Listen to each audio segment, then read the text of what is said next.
नमस्कार। आज की हिंदी की कक्षा में आप सभी को का स्वागत है। आज हम स्नातक द्वितीय वर्ष के लिए रीति काव्य में रामचंद्रिका जो केशवदास द्वारा रचित है उसके अयोध्या कांड के कुछ पद पढ़ेंगे। पूर्व में अयोध्या कांड में ही हमने वन यात्रा आदि पद पढ़े थे। आज इसके आगे का अंश भरत के कई प्रश्नोत्तरी के रूप में हम पढ़ेंगे। भरत के कई प्रश्नोत्तरी। मातु कहाँ नृप तात गए सुर, लोक ही क्यों सूत शाक लय। बन लक्ष्मण सिए समेत गए, बन काज कहाँ कही, केवल मोह सुख ताको कहाँ सुख यामे भय। तुमको प्रभुता धिक ताको, कहाँ अपराध बिन सिगरे ही है। यहाँ भरत और केकई का संवाद है, वह प्रश्नोत्तरी के माध्यम से चित्रित किया गया है।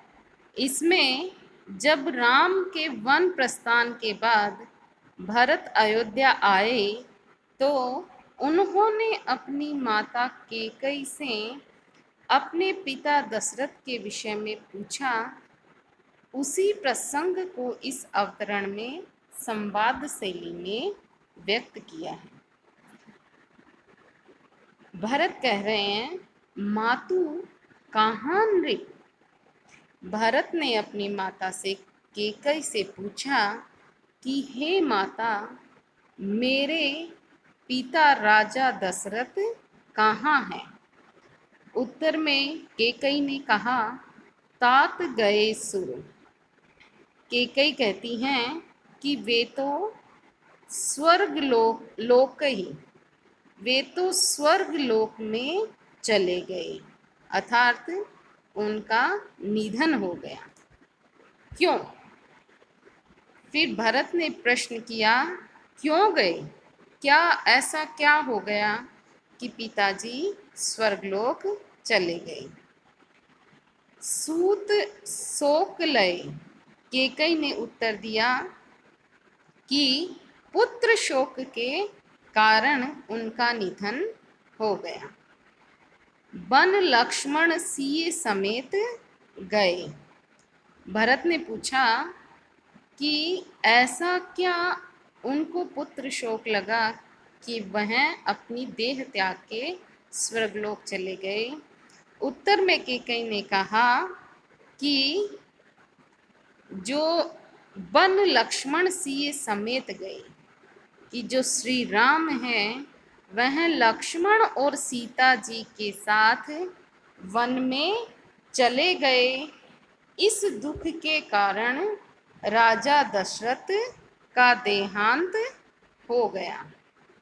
लक्ष्मण जी पूछते हैं, वन काज कहाँ कही, कि क्या कार्य, कि ऐसा क्या काम आ गया कि श्री राम लक्ष्मण और सीता के साथ वन में चले गए।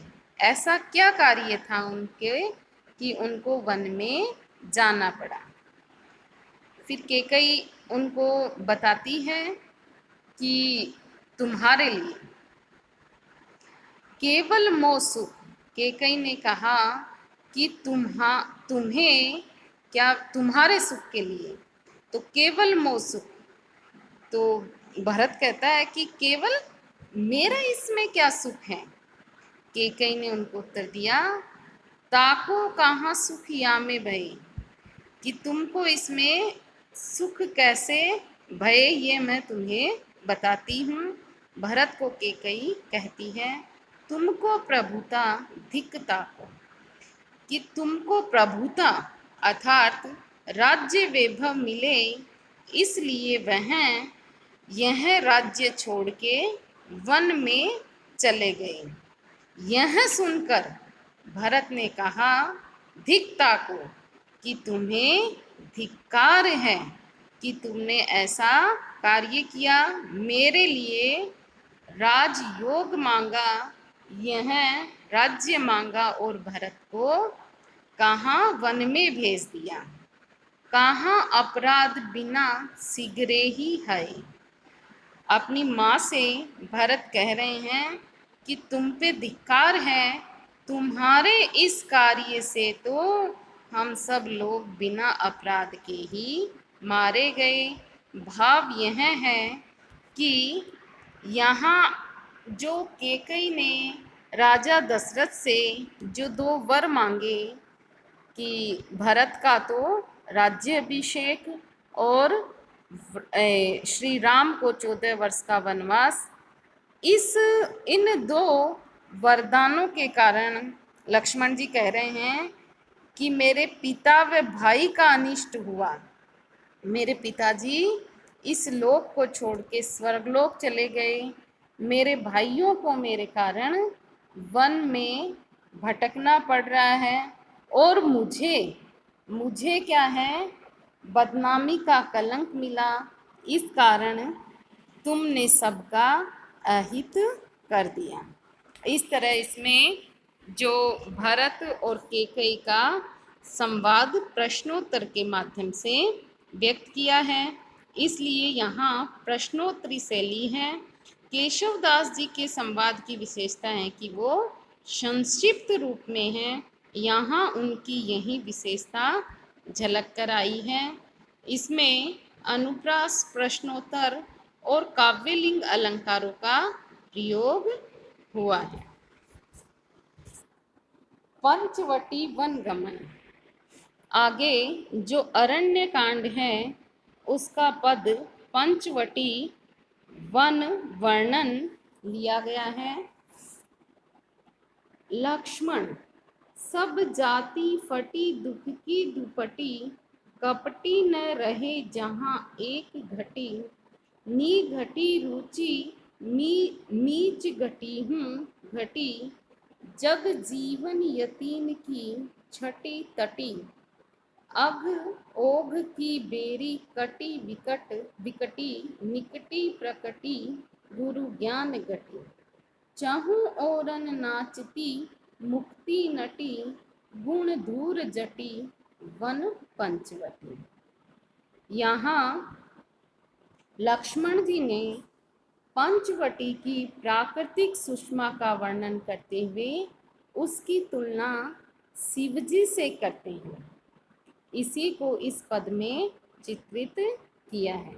लक्ष्मण जी कह रहे हैं, सब जाति फटी दुख की दुपटी, कपटी न रहे जहाँ एक घटी।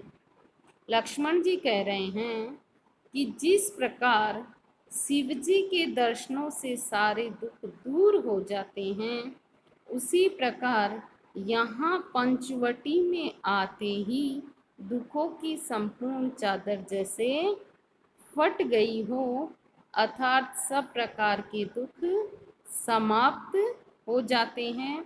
यहाँ आते ही मानव का मन बिल्कुल शुद्ध, पवित्र तथा निर्मल हो जाता है। उसके मन में छल कपट निकल जाता है। मानो कपटी मनुष्य यहाँ एक घड़ी भी नहीं रहता।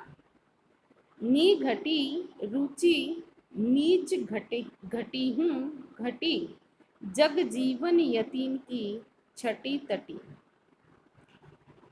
शिव जी के दर्शन पाने से मनुष्य जिस प्रकार मुक्ति की कामना छोड़ देता है तथा ब्रह्म का साक्षात्कार करने के लिए समाधिस्थ होने की अभिलाषा नहीं करता है, उसी प्रकार यहाँ पंचवटी के परिवेश में आकर मानव की मरने की रुचि भी घटती जाती है और यति लोगों की समाधि अवस्था भी छूट जाती है। तात्पर्य यह है कि पंचवटी के प्राकृतिक सौंदर्य को देखकर मानव की सभी भौतिक एवं आध्यात्मिक कामनाएं लुप्त हो जाती हैं और उसके मन में परम शांति प्राप्त होती है।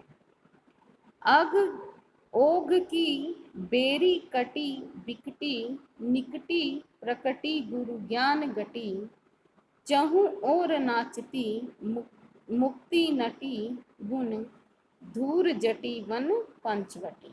लक्ष्मण जी कह रहे हैं कि इस पंचवटी में प्रवेश करते ही पापों की बेड़ी कट जाती है और शीघ्र ही भारी ज्ञान की गठरी प्रकट हो जाती है। अर्थात इस वन में आने पर व्यक्ति पाप बंधनों से मुक्त हो जाता है तथा वह ज्ञान की ओर आकृष्ट होकर महाज्ञानी बन जाता है। यहाँ मुक्ति की इच्छा नटी के समान चारों ओर नाच रही है। अर्थात यहाँ का वातावरण सब प्रकार की सांसारिक चिंता एवं तृष्णा से मुक्ति दिलाने वाला है। इस प्रकार इस पंचवटी में शिवजी के सभी गुण विद्यमान हैं।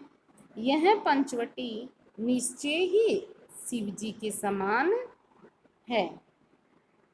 भाव यह है कि जिस प्रकार शिव के दर्शन पाकर मानव का कल्याण हो जाता है, उसके पापों से मुक्ति हो जाती है, मोक्ष प्राप्त कर लेता है, उसी प्रकार यह जो पंचवटी है एक तरह की पावन भूमि है। यहाँ आकर असीम शांति अनुभव होती है। इस तरह कवि ने पंचवटी के प्राकृतिक परिवेश का वर्णन किया है। यहाँ अनुप्रास यमक आदि और रूपक अलंकार का प्रयोग कवि ने किया है। इसमें भाषा सरल एवं सरस है। पंचवटी को शिव का रूप देकर यहाँ चित्रित किया है। आज की कक्षा में हम इतना ही पढ़ेंगे। इसके आगे का अंश हम अगली कक्षा में पढ़ेंगे। धन्यवाद।